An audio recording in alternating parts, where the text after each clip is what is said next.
Kami dari kelompok 4. Nama saya Arya. Nama saya Ferdian. Nama saya Rahman. Assalamualaikum warahmatullahi wabarakatuh. Perkenalkan, nama saya Rahman Iqbal. Di sini saya akan menjelaskan tentang firmware beserta penjelasan. Satu, inisialisasi perangkat keras. Firmware bertanggung jawab untuk menginisialisasi atau memulai perangkat keras saat perangkat dinyalakan. Ini juga termasuk mengidentifikasi komponen perangkat keras, mengkonfigurasi mereka dan memastikan bahwa mereka berfungsi dengan benar. Yang kedua, perangkat keras dan perangkat lunak. Firmware juga adalah perbatasan antara perangkat keras dan perangkat lunak yang berjalan di atasnya. Ini memungkinkan perangkat lunak aplikasi untuk berkomunikasi dengan perangkat keras tanpa harus tahu detail perangkat keras secara mendalam. Adapun yang ketiga, pengaturan dan konfigurasi. Firmware sering menyimpan pengaturan dan konfigurasi perangkat. Kemungkinan ini pengguna untuk menyesuaikan perilaku perangkat sesuai dengan preferensi mereka. Dan yang keempat, pembaruan dan perbaikan. Firmware dapat diperbarui secara berkala untuk meningkatkan kinerja, menambahkan fitur baru, atau memperbaiki masalah. Keamanan. Pembaruan firmware ini penting untuk menjaga perangkat tetap aman dan up to date. Dan yang terakhir, yang kelima, keamanan. Firmware juga memiliki peran penting dalam menjaga keamanan perangkat. Kerentanan. Firmware dapat menjadi pintu masuk bagi serangan cyber. Jadi perawatan keamanan terhadap firmware sangat penting. Dalam ringkasan, sistem firmware adalah perangkat lunak yang esensial untuk operasi perangkat keras, menghubungkan perangkat keras dengan perangkat lunak, aplikasi mengelola konfigurasi perangkat, dan memastikan keamanan serta kinerja yang optimal. Mungkin segitu firmware yang dapat saya jelaskan. Dan nanti selanjutnya akan dijelaskan oleh teman saya. Assalamualaikum warahmatullahi wabarakatuh. Assalamualaikum warahmatullahi wabarakatuh. Perkenalkan, nama saya Arya dari kelas 10 PPL 1. Di sini akan menjelaskan tentang BIOS. BIOS singkatan dari Business Input atau Output System adalah perangkat lunak firmware yang terletak pada motherboard komputer.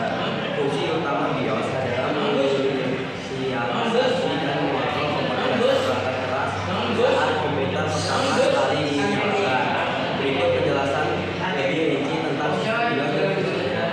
1. Inisialisasi perangkat keras. BIOS bertanggung jawab menanggung jawab menginisialisasi atau mempersiapkan semua perangkat keras utama dalam komputer, termasuk prosesor, CPU, memori, RAM, kartu grafis, dan perangkat lainnya. Ini memastikan bahwa komputer memiliki kondisi awal yang stabil untuk menjalankan sistem operasi. 2. Booting sistem operasi. BIOS mengatur proses booting komputer ketika komputer dinyalakan. BIOS akan mencari perangkat penyimpanan bootable seperti hard drive atau USB drive dan membuat bootloader sistem operasi sesuai. Ini memungkinkan sistem operasi untuk dimuat ke dalam memori dan dijalankan. 3. Menyediakan antarmuka pengaturan. BIOS menyediakan antarmuka yang memungkinkan pengguna untuk mengakses dan mengonfigurasi pengaturan dasar perangkat keras. Ini mencakup hal-hal seperti tanggal dan waktu sistem, urutan boot, pengaturan keamanan, dan fungsi lainnya yang mempengaruhi kinerja perangkat keras. 4. Menyediakan informasi sistem. BIOS juga mengumpulkan informasi dasar tentang sistem seperti BIOS, jumlah dan tipe RAM yang terpasang, dan informasi perangkat keras lainnya.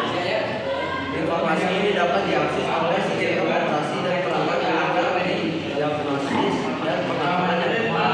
5. Mengatasi masalah perangkat keras. BIOS dapat digunakan untuk mengatasi masalah perangkat keras dengan default untuk pembaruan firmware.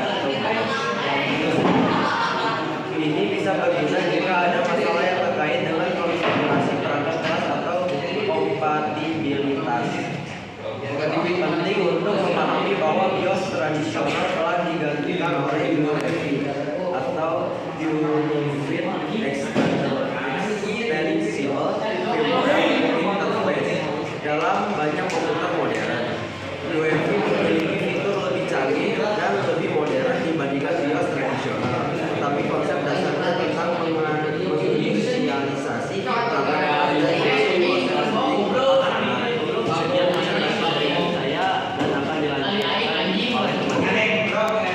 adalah jenis sistem operasi di mana kode sumber shortcode dari sistem operasi tersebut tidak tersedia untuk umum atau tidak diakses oleh publik.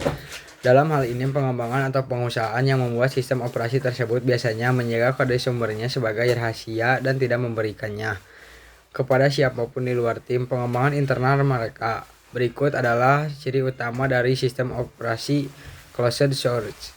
1. Kode sumber tertutup. Kode sumber sistem operasi tersebut tidak dipublikasi atau dilepas ke publik. Hanya pengembangan internal yang memiliki akses ke kode sumbernya. 2. Karena sumber tidak tersedia, penggunaan tidak dapat melihat dan memodifikasi inti sistem operasi. Ini menghasilkan tingkat transparansi yang rendah. 3. Kontrol penuh oleh pengembang atau perusahaan yang membuat sistem operasi closed source memiliki kontrol penuh atas pengembangan, pemeliharaan, dan distribusi seperti operasi. 4. Lisensi berbayar. Biasanya perlu membayar lisensi atau biaya masuk menggunakan sistem operasi closed source. Ini berbeda dengan sistem operasi open source yang sering kali tersedia secara gratis. 5. Keterangan pada vendor. Menggunakan sistem operasi closed source sangat tergantung pada vendor atau perusahaan yang mengembangkan sistem operasi tersebut untuk pembaharuan, perbaikan, dan dukungan teknis. 6. Pengembangan dan kontrol sistem operasi closed source seringkali dianggap memiliki tingkat keamanan yang lebih tinggi karena kode sumbernya tidak terungkap kepada publik sehingga lebih sulit bagi pihak luar dan mengeksploitasi kelemahan potensial. Namun ini juga berarti kurangnya yang dapat menjadi khawatiran dari sudut pandangan keamanan.